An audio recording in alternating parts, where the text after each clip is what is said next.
मेरो एकतर्फा प्रेम कहानी लिएर आइसकेको छु, सुन्नुहोला र नमस्कार सबैमा, राधे राधे। र आजकलभरि चाहिँ मैले यो फेसबुक प्लेटफर्मलाई नै मैले एउटा डायरी सम्झेर सबै कुरा पोस्ट गर्ने गरेको छु। र आज यो पोस्ट गर्दाखेरि चाहिँ उहाँको फेसमा कस्तो मन्द मन्द मुस्कान आइरहेको होला। काश त्यो मुस्कान देख्न पाएदेखिको, दर्शन गर्न पाएदेखिको म त धन्य नै हुन्थेँ होला भनेर अहिले म सम्झिरहेको छु उहाँलाई।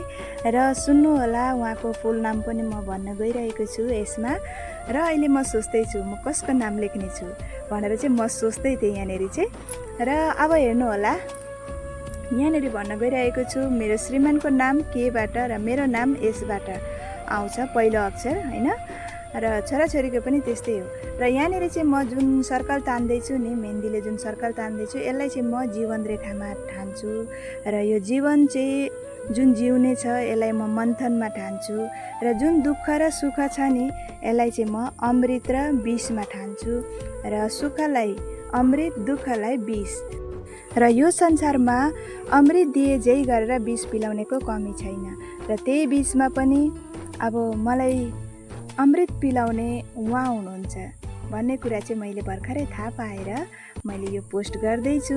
र को हुनुहुन्छ त उहाँ, जो मलाई यति हिम्मत दिनुहुन्छ कि म उहाँको त प्रशंसा गरेरै म कहिल्यै थाक्दिनँ पनि र सक्दिनँ पनि।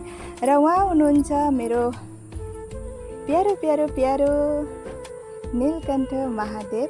र सबैजनालाई ह्याप्पी सावन। र हजुरहरूलाई मेरो प्रेम कहानी कस्तो लाग्यो भन्नुहोला।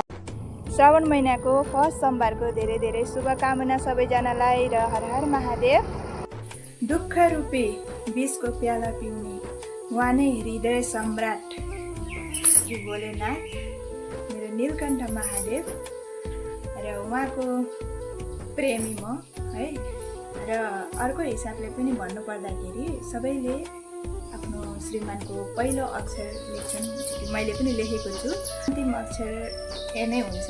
र म एन नामलाई चाहिँ म यसरी लिन्छु हो।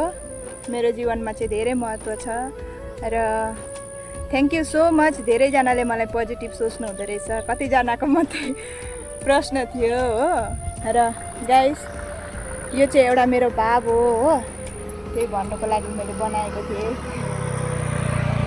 सब कण कणमा तिम्रै आवाज, हर मन मनमा तिम्रै छ बास।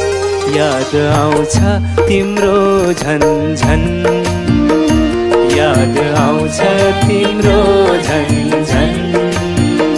चट्ट